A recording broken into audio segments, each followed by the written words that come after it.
Welcome to the Performer Radio Show. Each week, we interview some of the most interesting people in the fashion and entertainment industries. Fashion and entertainment industries. Beautiful models, singers, comedians, dancers, fashion designers, actors, beauty queens, and many more. Join our hosts, Mike Zotos and Tony Hippolyte, publishers of Performer.com, Models and Talent Magazine, as they make the pages come alive. Right here on the Performer Radio Show.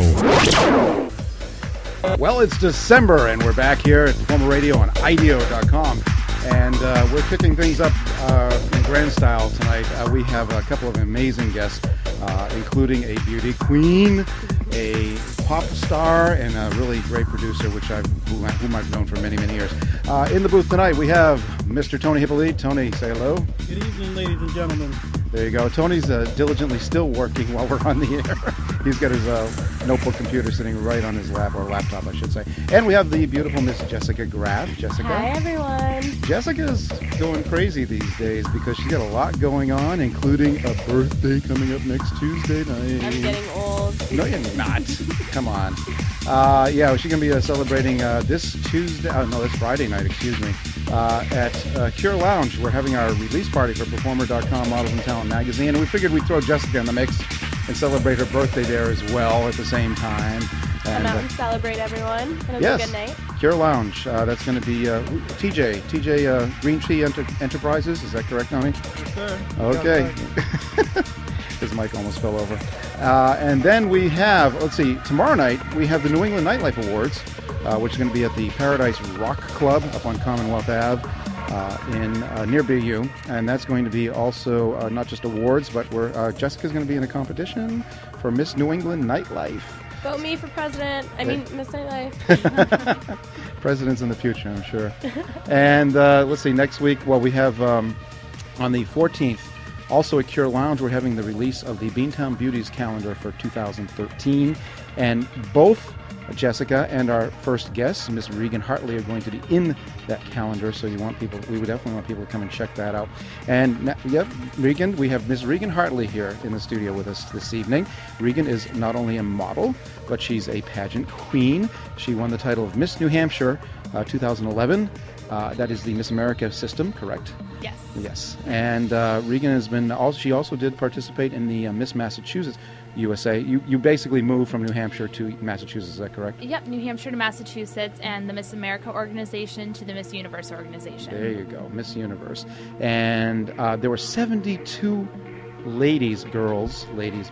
Mrs., right? Yep, not Miss, Mrs. Not Mrs., but Miss. How do you say Ms?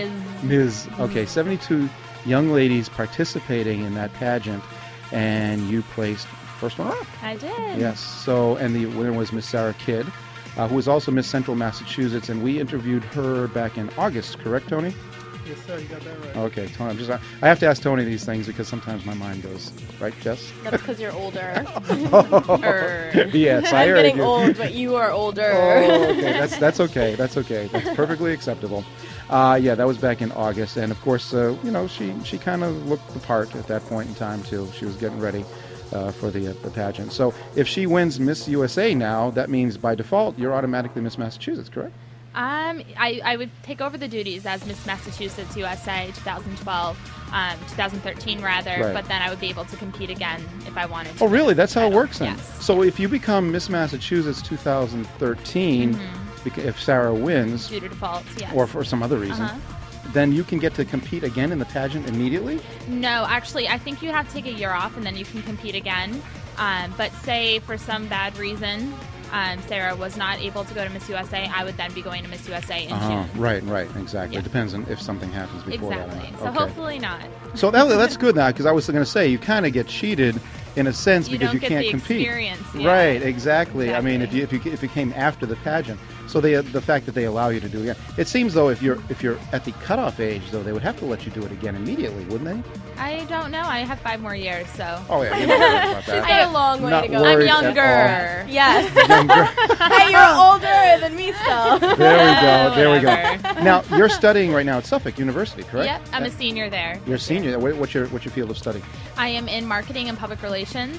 Perfect for a girl like you. Absolutely Kind perfect. of fits. Yeah, no, I mean, she's got a very outgoing personality. Pretty much a lot of girls that do compete in pageants have outgoing personalities. I mean, really, if you don't have a personality if you're going to be on stage in front What's of going to sell you? thousands of people, and you have to have the kahunas, I guess you could say, to be in front of all those people and just stand there and bikini and I get a kind little of hope pretty. they don't have cojones. Well, you know, Then they wouldn't be standing there in the bikinis. That's right. Yeah, well, okay. You know what I mean. I was looking for a different word, but Regan. Yes. I mean, No, we're not having one of those controversies again like they did in Canada. Oh, Remember that one? I'm That was actually pretty a little crazy. surprised you didn't walk away with the Miss Congeniality award that night. people, you know, I tried. Yes, we were there. Tried. That was at the Lowell Memorial Auditorium only 2 weeks ago, correct? I mean, Yes. Yeah. if I had my way, you would have walked out of there with every award. Aw. See, and that's why you're my She kid. was jumping out. She was literally jumping up and down cheering for you. I I'm lost not- my voice that night. Yes, she did. She actually did. It was a very nice pageant. It was well put together. It was a high-end production considering it was the local pageant. I've seen a lot of local pageants, and they don't put nearly that much time and effort into it. Now- Typically, though, any sort of state pageant, it's more put together. They've done this now for God knows how many years, so they kind of know what they're doing. But it's a matter of getting all of those girls, over 100 contestants, on that stage, getting them off that stage, and getting everyone on the same page as to what's Right. coming up next. We're going to say over 100 contestants because they Exactly. also combined the teen Exactly. with the Miss pageant, and they had 50 teens as well. So 122, 125 girls were going back and forth, changing. in stilettos and oh. swimsuits. The And logistics there was a involved. wardrobe malfunction. Yeah, There a little was, one, a of little one. course. Not on stage. It was behind the stage though. Nope, it was on stage. It was on stage It was on too? teen. Yeah. Oh, okay. Oh, was it a different girl? Because I remember one coming up It stage was- saying she had one backstage. that- Yes, that was her. That was her. her. Okay, all But it right. happened on stage. Oh, it happened on stage. Yeah, okay. she went backstage. to She fix it. smiled and rocked it, though. Yeah, absolutely. Her strap broke right in the middle of one of her walks, and she just She gracefully was just walked feeling off it. the You know, when you stage. feel it so much, it just goes, Yeah. It's a live show. Things are bound to happen. But I mean, there were a lot of kids and whatnot in the audience. But okay, I want to talk more about your musical career now because you've branched out. And I heard you sing the national anthem this past summer at an event in Brockton at a big cage fighting event down there. And wow, what a voice! Now, how long have you been singing? Ever since I could talk, when I was younger, I actually performed opera. So I was Wow. in The Pirates of Penzance, Les Miserables. That was kind of my niche, since my aunt herself was also an opera singer. But then when I decided to compete in pageantry in high school, I figured opera probably wasn't the image that I wanted to portray, and I really wanted to stick more with soulful R&B sort of a style. So okay, so when did you basically make that transition? Oh, what age? Probably about 16. 16? Destiny's Child era. That was Well, no, Influence. you're not that old. I mean, Destiny's Child. I mean, I guess. No, they- it was. Well, I mean, yeah, they no, it's broke up. Beyonce. Beyonce yeah. branched out around like yeah, 15, yeah, I'm saying, but 16 for Destiny's me. Child as a group really hasn't done much in the past 10 years, as far as I can remember. So, I mean, okay, so you're 16 years old. You say, I want to do this. And where did you start? Well, actually, I started competing in pageantry when I needed money to attend school. And so my parents said, all right, well, if you want to do it, go for it. And I told myself that I would never get on stage and sing a song that wasn't who I was and who I didn't want to portray. So I went up there, sang At Last from Etta James, and the rest is history. Wow. So now you're in the studio now. You're recording. Yep, I work with Speak Easy Studios out of Randolph, Massachusetts. Recording a few tracks there with Benny Goodman. Okay. Now, we have a track here. Which track are we going to hear in a few Yes, seconds? this is actually from our dubstep group called BRB for Benny, Regan, and Brian. Oh, that's cool. Yeah, and it's a track called Dark and Stormy Night, so it's a little different, but I'm looking forward to sharing it with you. Very good. All right, we're going to take a listen to that track right now. What's the name again? Dark and Stormy Night. Dark and Stormy Nights. Here we go.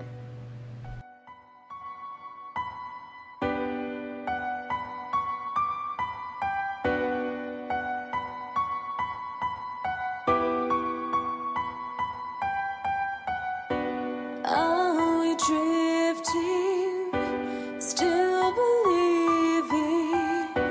Keep coming close, then running away. All these moments stolen freely, holding on through this dark and stormy.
drifting, still believing.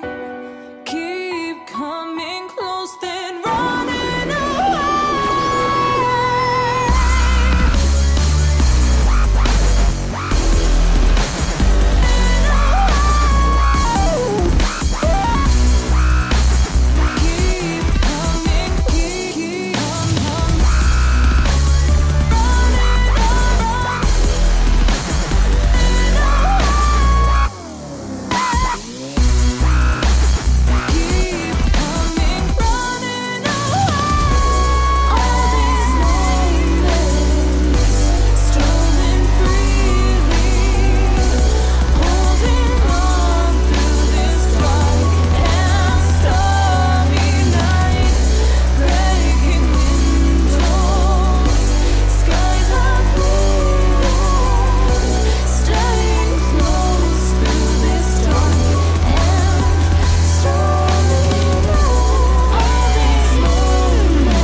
That was awesome.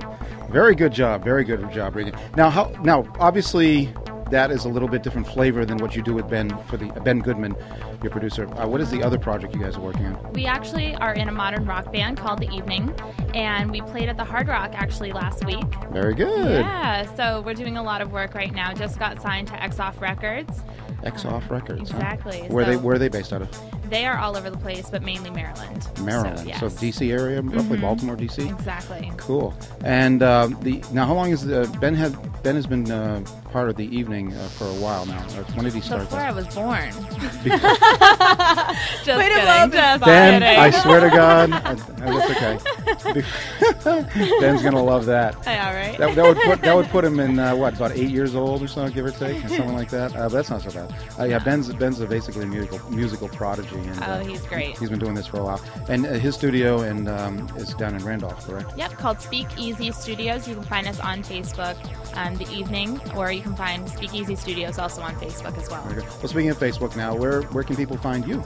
Well, they can. I don't have a fan page actually active, but you can. I know. So you can find me on Twitter. It's Regan REGAN _ Hartley HARTLEY. And we're all friends, right? find me there. Yeah, you can just look think on my so. Twitter page. I tweet to her daily. Yes. This is true. This is true. This is Well, a by the way, fact. according to Facebook, you guys are engaged anyway, right? Yeah, we're in a What relationship. do girls do that? Seriously, I know. We're I know a in lot. love. You're in love. That's okay. You don't understand how many messages I got. You're engaged? Yeah. Who are you engaged? You're to? out of the closet? What do you mean? I'm like, I mean, it's cute. I really do like that. It's adorable. It's cute. But how many people have taken it really seriously? I've actually had a few people who have, said some negative things towards it, but Yeah. it's all good fun and games, and we were just know. laying in bed one day, and we were just like chit-chatting why about what not? we were going to do. Let's get engaged. I can just see most of the guys out there like imagining that in their mind's eye all of a sudden. come on. Come on, it's I true think though. it was before our pillow fight and like after. You're driving some guys crazy right now. You know that, right? Absolutely Our crazy. snuggy pajamas, right? Yeah. Is it the same thing for you, Jessica? Do you have any negative feedback? Just Oh, out of curiosity? absolutely. Really? Absolutely. I mean, for legitimate All those negative guys are feedback. haters. Some family members take that a little seriously, or like friends, like people that I'm friends with who I'm just so happen to be friends with their parents or something on Facebook. They see stuff like that and they don't really quite understand that it's just a social media network, and I mean, it's just fun and games. Well, I You mean, shouldn't take people that know stuff too you seriously. automatically knew that it was just a joke. Nope. I had family members question me Really? about it. Wow. Okay. Well, I mean, I am ridiculously good Well, looking, if so... If I knew that kidding. was a joke, that was a good thing. Yeah, I mean, if Regan can't convert you, I don't know who will. That's saying a lot right there. Because she is absolutely gorgeous. And how tall are you? About 5'9"? I am 5'9.5. 5'9" and a Give me that half. gotta And get I'm that half. 22 1/4. a quarter? All right, just give it to me. Fine, be my guest. 9.5 inches, and that's fine. And when did you start really kind of blossoming in terms of your height?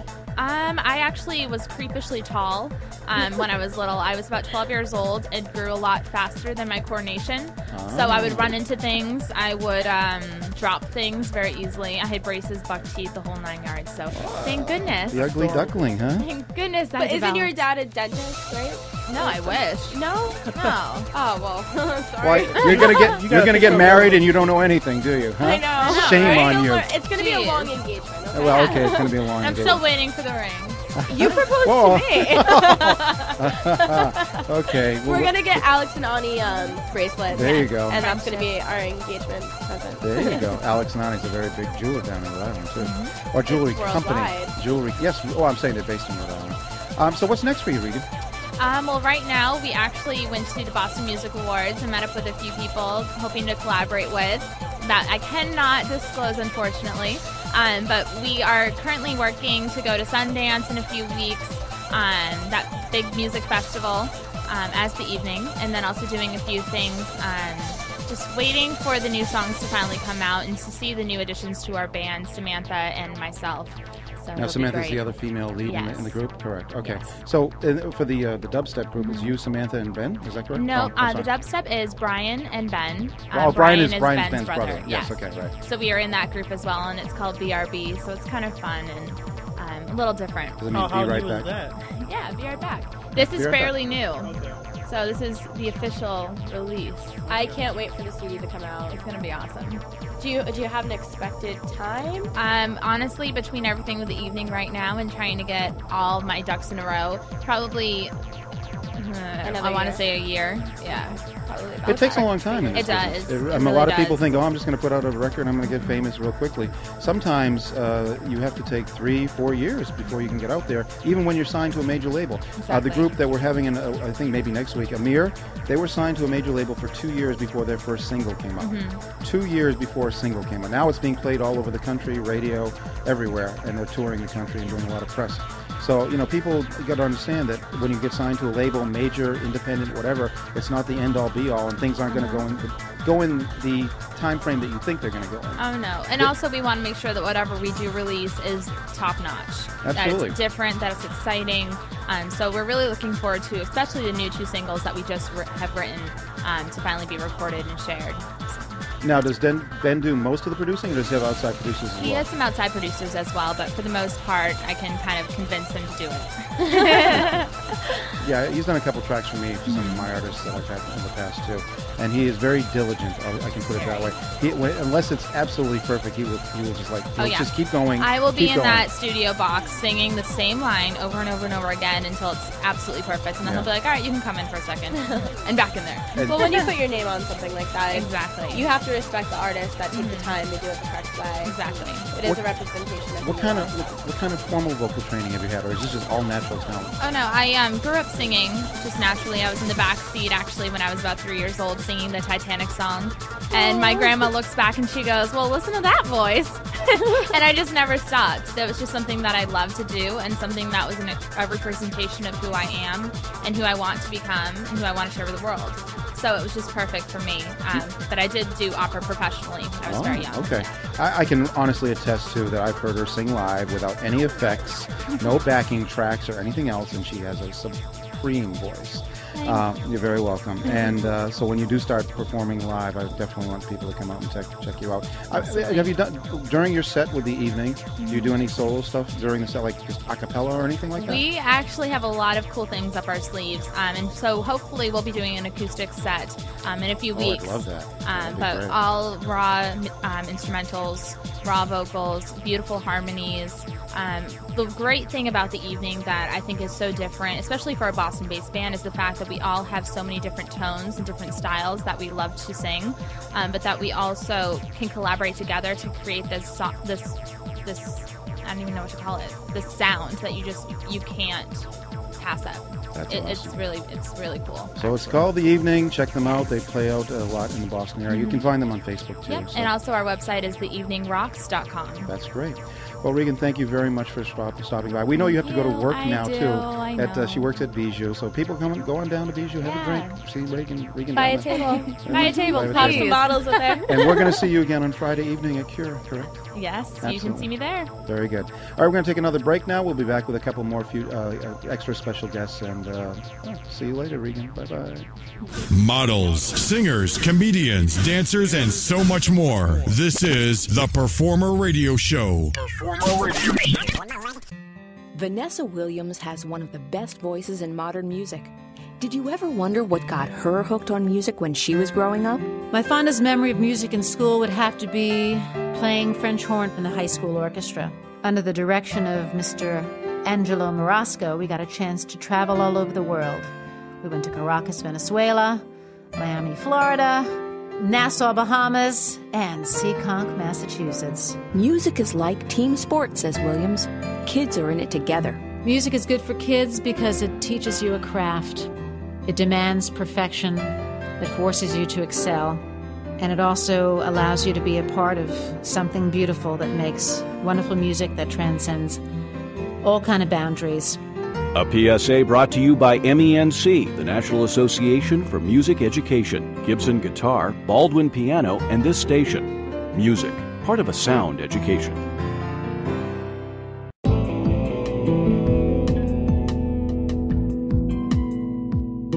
Say, man, you ever wonder why? Something that'll hurt you, that'll make you stink, and even give you wrinkles, man? Ever wonder why some people are cool with it? Why you smoke? Is it to relax? Because your homegirls do it? Because your mama said not to? Or is it only at parties? Say, I heard it only takes 7 seconds for the poison in cigarettes to circulate. Why pay money for stuff that will harm you? Why reach for a cigarette when you get depressed? Are you addicted? Man, I know you ain't surprised. Tell me why? What makes you think tobacco's worth it? Y'all hit up worthit.org.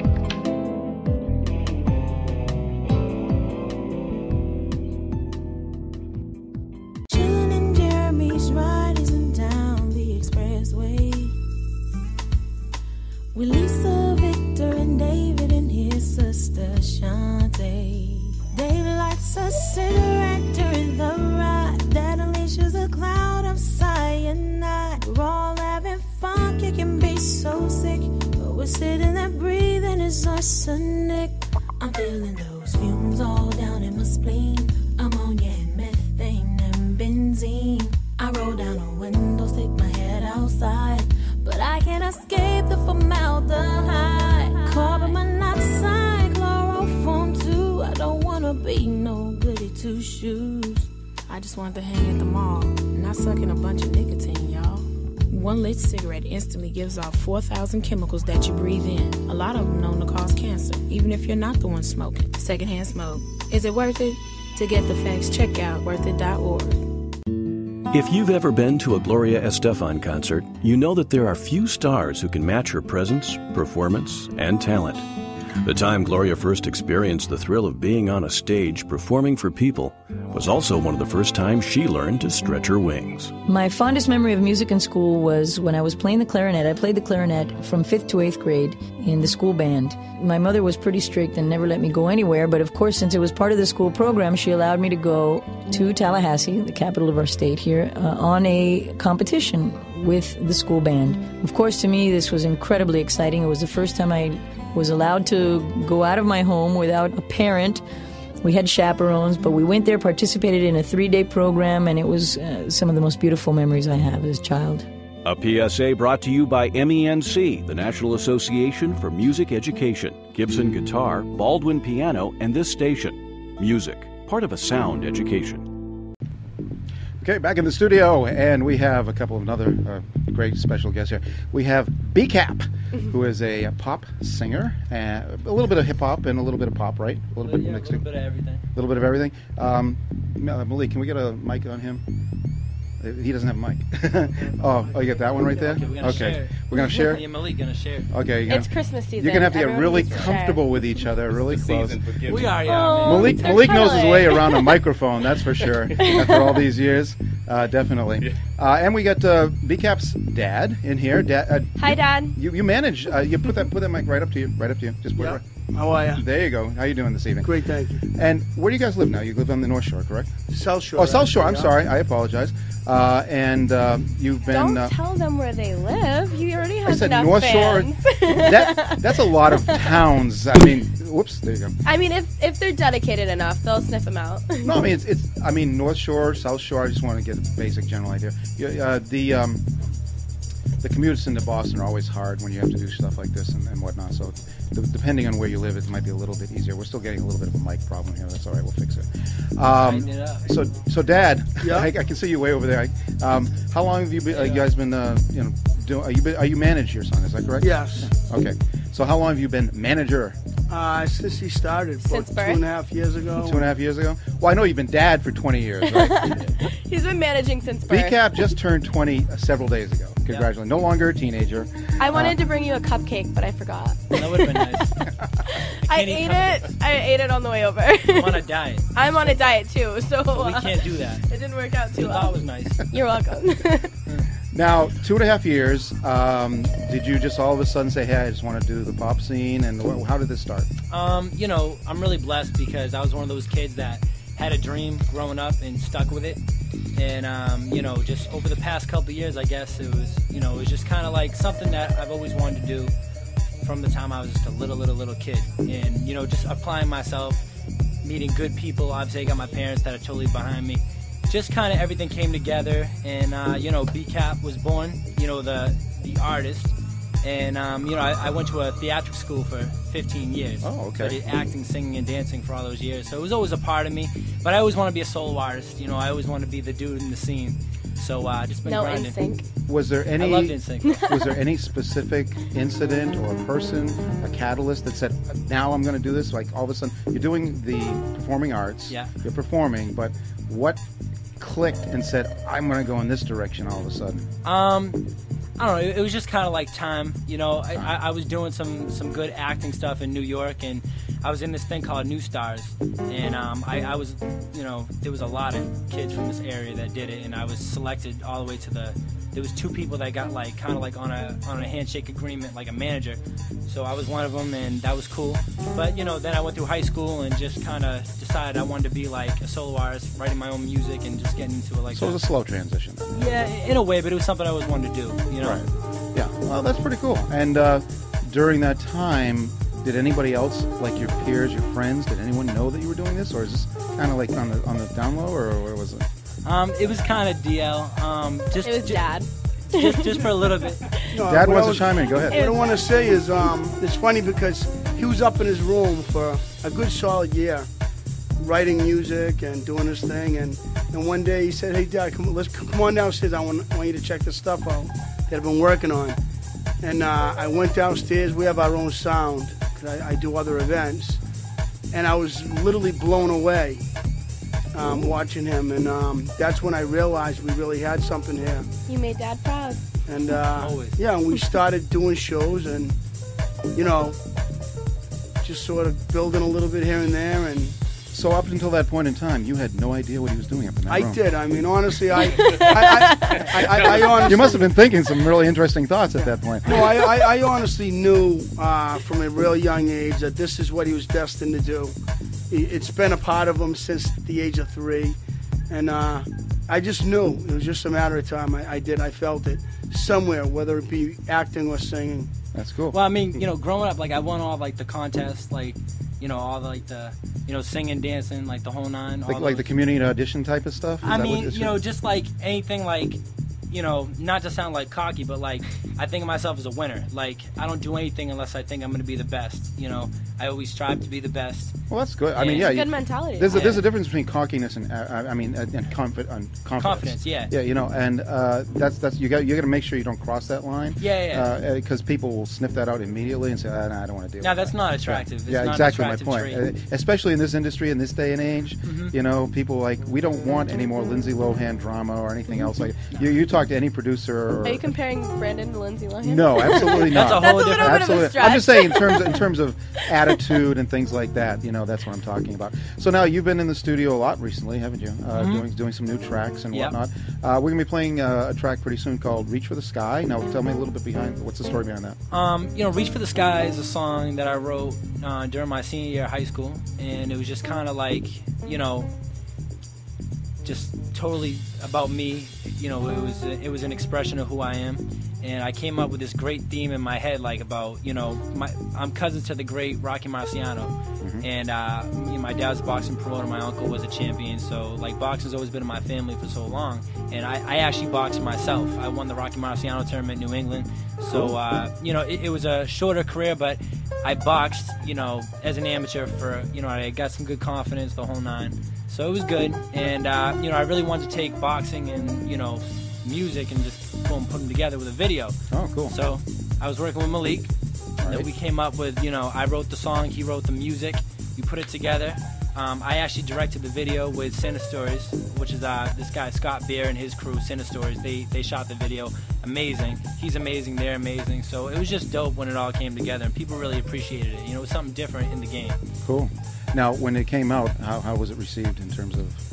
People were just kind of like, oh, like, you know, how does that work? Like, you know, how do you sing, dance, and box? Like, how does that work? I was going to say, how did people look at that? Did they say avant-garde, or did they say cool, or what was the response? But mostly, I think people, like, you know, perceive me as, you know, I'm somebody who, like, I'm really real. You know, I keep it real to what I do. So, you know, a lot of people knew me for the boxing anyway, and everyone's always known I've done music, so it just kind of came together. Oh, cool. All right, we're going to play that track right now, "Reach for the Sky," and we'll come back and then we'll have some more comments after that. Ha, yeah, it's B-Capp, just in case you didn't know. Ha, reach for the sky. Ha, yes, sir. Leg up. Reach for the sky. Let me start off by thanking everyone who showed me all the love and support thus far. Know my perseverance gave me strength to continue. Stay great in my teeth when smoke was in my window. Switching up flows, dominating on my shows. Got many, many girls lined up at the doors. Check me out now, doing better than before. I still get chills when the crowd chants more.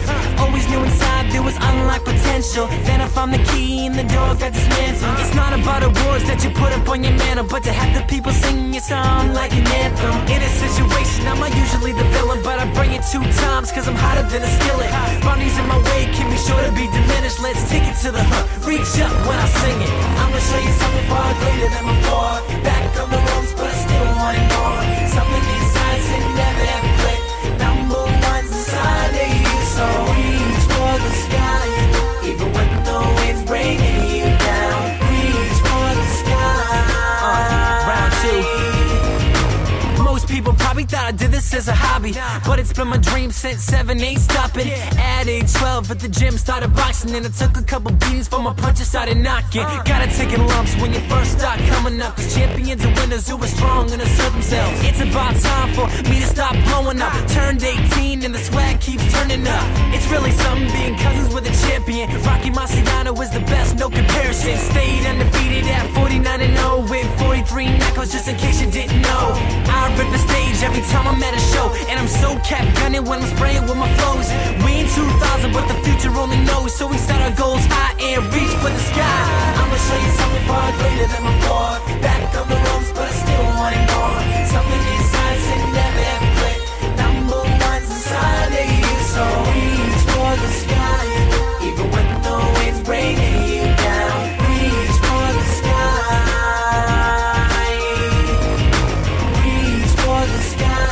Even when the wind's bringing you down, reach for the sky. If you know me, then you'll see I give it all, cause I try to be better from what I used to see. Put it on the line, no more sitting here this time. Leave your fears behind. I'ma show you something far greater than before. Back on the ropes, but I still want it more. Something inside said never ever quit. Number one inside.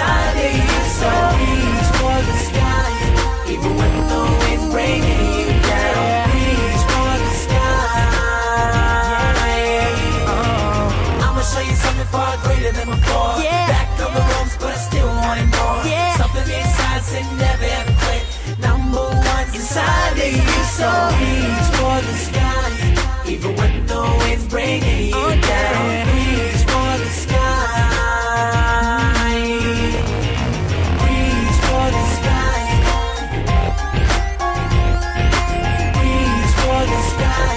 Ain't stopping me, ain't stopping me. Reach for the sky. Ain't stopping me, ain't stopping me. Reach for the sky. Ain't stopping me, ain't stopping me.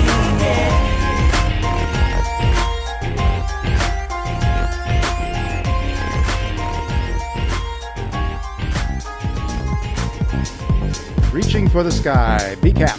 Now, B-Capp, this was a couple of years ago you released this, right? No, it was about a year ago? Beginning of this year. Beginning of this year. I think, I believe February. February, so it's about 10 months old. Now, this is a very up-tempo, pop kind of feel to it. Have you ever tried any other genres, or maybe just like maybe a ballad or two? Do you have anything going on with that? Yeah. Actually, I have a track called She Wants Me, which is kind of like a little bit of sexier, like R&B kind of side. I don't do like much, like, I'm not like a straight-up R&B. You got a fan. I don't know. What? No, don't worry about it. Don't worry. That was an accident. Jessica was actually melting a little bit, but that's okay. No, I wasn't. Oh my god.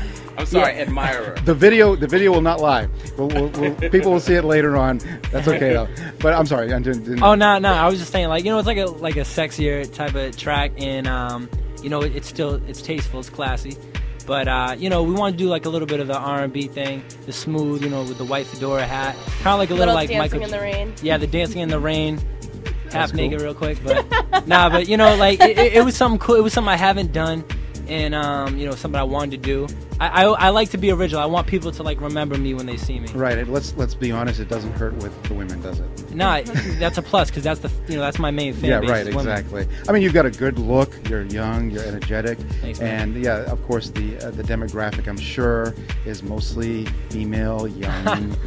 Right, Jessica? I mean, my favorite part about the video, no offense, was the fact that you had like the cars lighting you up from the background. I loved that aspect. I thought it was really creative and brought something different to the table. But yeah, and I mean, you being in a beater, I'm sure doesn't hurt either. Well, not like see what I'm saying. I appreciate that because like that was a little touch that we did. That, you know, those are the little, you know, the little things that when people notice, like it's like, oh, it's really nice that someone noticed that and like appreciated the lining up of the cars and having the lights flash in the back, because that was something we set up, you know, and it was like a last minute thing. It was like, yo, wouldn't that look dope? Yeah, actually, a lot of times, a lot of last minute ideas come out to be, you know, the best ideas. Yeah. You know, because you get that inspiration while you're on the set. It's like, wait, what if we do this? You know, and then you look at it later on in post, and you're like, wow, you know, that was amazing. And you know, you can plan as much as you want, but that spur of the moment stuff, where you get inspiration, that really is the stuff that really what makes certain projects like that come alive. Yeah, and that's what makes an artist is sure. Creativity and being unique. And you know, that's why I think I'm different from the rest. You know, I'm my own artist. You know, I can do a lot of different things, and you know, that's just a combination of my whole life. You know, great. My whole life, I've worked up to this point of, you know, becoming who I am. So you know, as an artist now, you've known Malik. Malik was one of your producers. Yep. And how long have you guys known each other, Malik? A couple years now. I think a couple years. A couple years. Okay.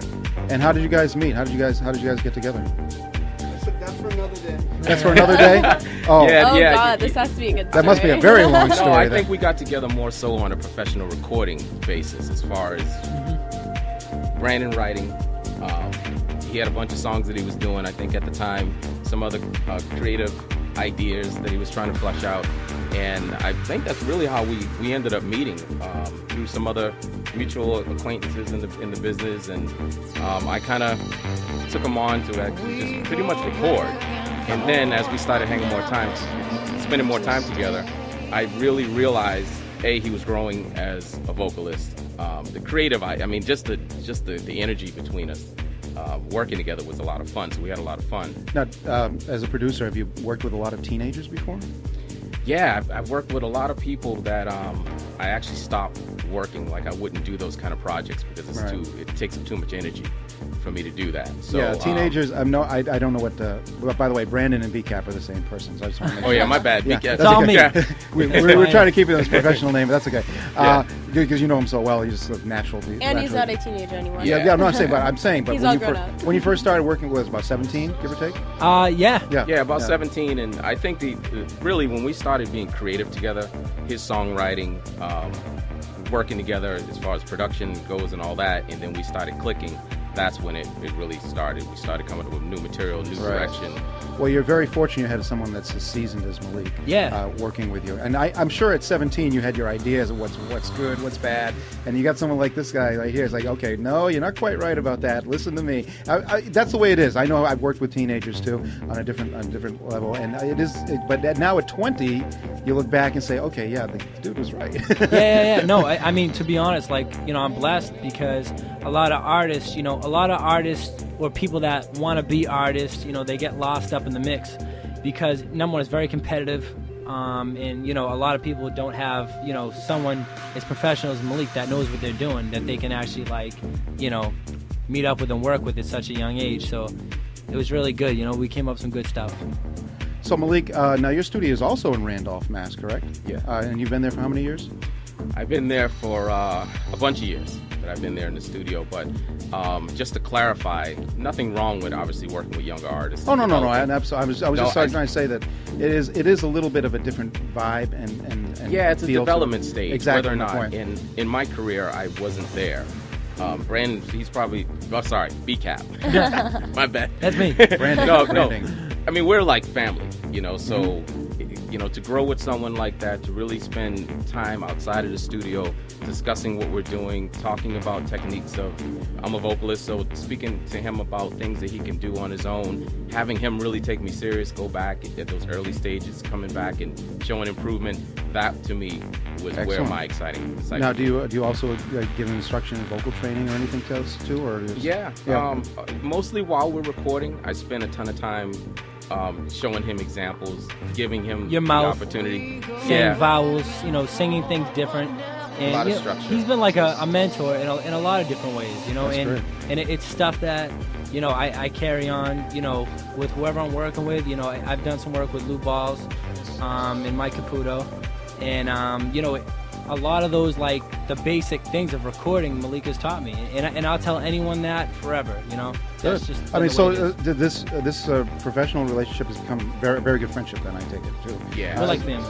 So you go out and do other things besides just music-based stuff. I mean, like hang out once in a while, like go out to dinner with Dad and the family. Malik took me out once. No. Hey. I get that vibe that you're kind of like that close, which is great. We're definitely about being with people. We want that atmosphere. I mean, we want good, solid relationships. It's all about the people that you're surrounded with. Right. And the most important thing for us to be successful is surround ourselves with good people that are here that can be beneficial to Brandon, Becap. Yeah. Absolutely. And I hear Brandon Becap say all the time that he loves the team that works with him. So it's really important to establish a really solid foundation if you're planning on going somewhere. And honestly, even at 17, 18, 19 years old, you know that you have to have a team. Because you might think you can conquer the world by yourself, but it's not going to happen. Yeah. And you need people to guide you. You need one person handling PR, another person handling your music production. Everybody has their own set job. Right. Everyone's got to do their job. I think one of the main things has been the team morale. That's very important. Having, everyone does their job, but we have a nice, morale about us. And I think one thing that I can honestly say has always been very consistent is whenever I do a show, I've done some big shows. I did Atlantic City, Mohegan Sun, Twin River Casino. So at all these shows, the whole team's there. Everyone has their job. Everyone's feeling good. It's a nice base for me, and that's how I made a lot of my fan base too. Is like, we're all hustling out. We got the cards. People coming over to us after I perform, showing love. I mean, that's a big part about showing, creating a fan That's a great feeling too when you're on stage live and you get that instant feedback from people. Because when you put a track out, you'll get the responses on Facebook or Twitter or whatever, but you're not getting that instant gratification from a live crowd when you're performing. There's nothing like performing. Exactly my point. There's nothing like performing. And when you do a live show, that's when they get the best of you too, seeing you there right in front of them doing what they want to see that they can't see. Yeah, I mean, you can put on a video on YouTube, but it's not the same. No, especially me personally. I just feel like I'm one of the artists that if you see me live, you're gonna respect and appreciate me even more than you actually, than you actually would. Not that like just listening to my music won't satisfy you and watching the videos, because I think that's another big part of who I am, right, my brand. But when you see me live, like, you get a show. Exactly my it's point. like any other, like Chris Brown, like any of those artists, Usher, when they put on a show, the dancing and the great mix of music with the show set. It's just everything's very strategically put out. I work very hard, on a personal level as well as my team, but on a personal level, as in putting, being the best well-rounded artist in this whole area. Now, some of these other shows you mentioned, Mohegan and a few others. Now, were we using live musicians or tracks, backing tracks? I've done both. You've done both. Yeah, I did. I also did Patriots Place. Right, yeah, Showcase Live. Showcase Live, right. Gillette Stadium. Right. When's your next show? I'm not sure right now. We have a bunch of negotiating shows. We just got to get our dates for.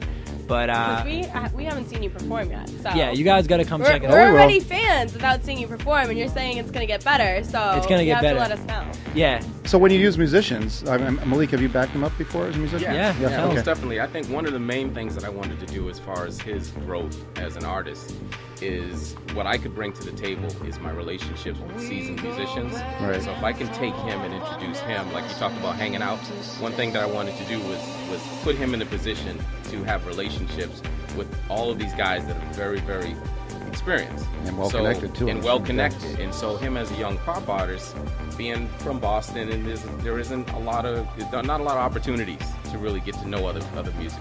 Right. Musicians and artists and things like that. So by getting artists from other genres involved with him, getting other musicians, from Berkeley guys to other people that are touring around the world who are my friends, to be his friend and to show up and back him, that just really takes him to another level that a lot of artists don't have the opportunity. And I mean, I know that a lot of pop artists do not use live musicians in performances, and I think that actually is bad for the audience because they won't get to see what real music sounds like. Yeah. And then once they finally do see it, they can appreciate it even more. I mean, I don't have anything against EDM or just jockeys or track shows, but I mean, in certain situations where you have a good audience and you really want to give them the most bang for their buck, there's nothing beats a live. No, live set. I mean, I would say that definitely at a bigger venue, a good sized venue with a big crowd. I already have like dancers too that I dance a lot. And obviously my dancers dance, so we put on like. I'd hope so. Yeah. Well, Becap opened for the time. And, really, Morris Day? Yeah, Morris Day at the time. And even me being there, which is one of my groups that I idolize. Oh, me too. And saying like we're that set, right? Yeah. And Dad would probably be Jessica's agreeing with me. Those are like the baddest musicians. I listen. Yeah. No. What? I have no Yeah, idea. don't worry about her. She's right over the head. They're very good. Justin very Bieber, right here. That's she's a Justin Bieber fan. Yes, she is, folks. That's okay. She's proud of it too, and we can respect that. No, he's a musician. He's a singer, and we can't take that away. And he's a babe. You know what? That really part. talented. Yeah, he's talented. Look, honestly, I respect Justin Bieber. I don't listen to him on a daily basis, but I respect him. And how can you not? He's doing his thing. Why is he? He's grinding. Oh, that wasn't your ringtone. I thought. I'm pretty sure it's her. Oh, that was her. That was her. It's her ringtone. Yeah, absolutely. Absolutely. I thought As Long As You Love Me was. I can honestly attest she has a huge poster. That video was. Have you seen that video? All right, look, no. That's what I was gonna say. The creativity in the video. It's insane. I never, he didn't put out anything that was like whoa, like that really made me think. So I thought it was, I thought it was cool. The storyline was just good epic. Storyline. Yeah. I can honestly attest she has a big, giant poster of Justin Bieber on her wall in her bedroom. Wow. She likes the white boys. That's cute. It's adorable. It's adorable. It's absolutely adorable. What were we talking about? Is there such No, it's okay. Is there like a Justin I'm going to Bieber segue. beer? I'm going to segue into something. A beer? I'm going to No, a beater. Does he have one like a beater? I'm going to segue into something with that. No. I'm going to segue in the fact that you're still a young guy, but yet a lot of older women still would probably appreciate, just like older women appreciate Justin Bieber. I mean, you go to a Justin Bieber concert and you still see women in their late 20s and early 30s going just as crazy as the 15 and 16-year-olds. That's my point. I mean, I'm like 3 years older than him, and I still appreciate it. Well, I'm saying, my point is that if your music can cross that much coverage in terms of demographic, you're doing a really good job. Well, that's the thing. You want to be universal. Exactly. I'm a universal artist because all my music's clean, and I feel like any age, anyone else's fan base could appreciate me as an artist, and I think that's how you become, one of the number one guys, one of the head honchos in the industry, is being universal enough to appeal to any age group and any demographic. White, black, doesn't matter. That's awesome. And that's definitely something I gear myself towards, is being universal to anybody. And you're gonna have your lovers and your haters, but at the end of the day, of course. But at the end of the day, when you're grinding and you're putting out good work, how can people not appreciate it? As long as you're proud of your stuff, that's what matters the most. I'm very proud of it. That's important. I'm being honest. I think I'm very unique, and I work really hard. And I'm just hoping that people I haven't met yet that check me out really appreciate it too. Definitely. So, assuming you're working hard, Malik, I've known you for many, many years, decades actually. Yeah, okay, we won't get into old jokes now, Jessica. Yeah, I know. It's what I'm good at. It is decades. And you've been working really, really hard in this business. And yesterday, 2 days ago, you won another award, a Boston Music Award. How about that? Producer of the Year. Well earned. Congratulations. A round of applause for Malik. Thank you. Yes. Round of applause for Malik. That's your second Boston Music Award, is that correct? Yes, it is. Okay. Now, the first one was the R&B producer? Was it? Yeah, pop R&B. Pop R&B, okay. Yeah. So this one's producer all across the board, correct? Hip-hop. Oh, hip-hop producer. Hip-hop, yeah. Okay, so now you got R&B, pop, and hip-hop. That pretty much covers almost everything in terms of pop music. That's all of my everything you genres. hear on the radio, R&B, hip-hop, and pop. So as far as your career is concerned, you've been doing a lot of, not just pop and stuff like that. You've got a lot of soundtrack projects and things like that going on, right? What's your current project now? Push Madison versus Madison is out now.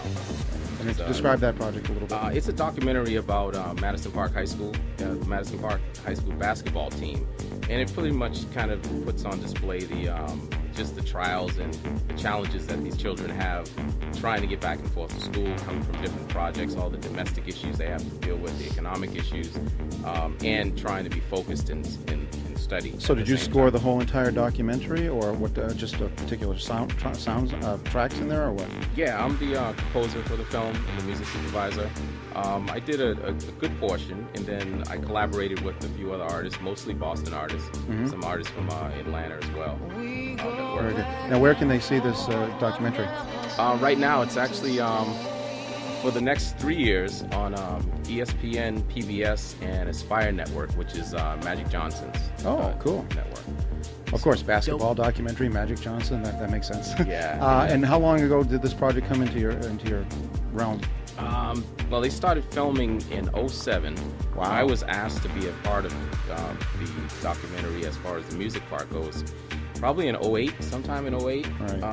And I'd say 2010, I started getting some footage on that to work with.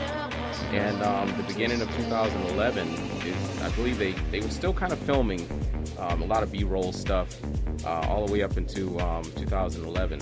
And film festivals did really well, won a bunch of awards. So, we pretty much had a lot of good energy, a lot of good people working on it. Not necessarily knowing what was going to happen with it, but took a lot of interest on the academic scene. It took a lot of people interested in it, and got picked up. The track we're about to hear pretty soon, that was from the soundtrack for that, or which track are we about to hear? Yeah, Push. The song is titled Push, which is kind of interesting because the movie was supposed to be called MP Pride, and myself and Louis Bello and Arthur Parkman Jr., we wrote this song and submitted it just for the movie, and after they heard the song, they actually changed the title of the movie to Push because they thought that's awesome. Yeah, they thought it best represented the song. That's incredible. The movie, I'm sorry. And of course, 4 years in the making. That's a lot of patience and a lot of perseverance to put some project like that out, isn't it? Yeah, the director Rudy Hippolyte and Coach Dennis Wilson, they're both on the directing and production team. It was his vision. It was his pet project. I was working with Rudy at Harvard University doing some music for Harvard, so a lot of their corporate videos that they do, and he heard a lot of my catalog, and he just approached me and said, hey, would you be interested? At the time, I just said, yeah, of course. Right. Sure I would. So, all right. Quickly, Malik, where can people find you on the internet? You can find me at MalikWilliams.com. Very good. And B-Capp, where can people find you? You can find me on Facebook. You can find me on Twitter and YouTube. And where? What's your YouTube handle? What's your Twitter handle? My Twitter is B_CAPP. Okay, so and Facebook? At B-Capp. Okay, and then Facebook is Facebook/BCAP Music. And you can also type in Brandon Cap, and Brandon Cap. So either one of those, you'll find me. In YouTube, just type in B-Capp, B-CAPP. Very good. Gentlemen, thank you very much for dropping by our studio this evening, and we hope to see you perform live soon. Thank Brandon, you, man. B-Capp. And hey, check out this song from Malik Williams from the documentary Push. Good night, everybody. So hope to see you next week, same time. Thank you, guys. Bye-bye. Thank you.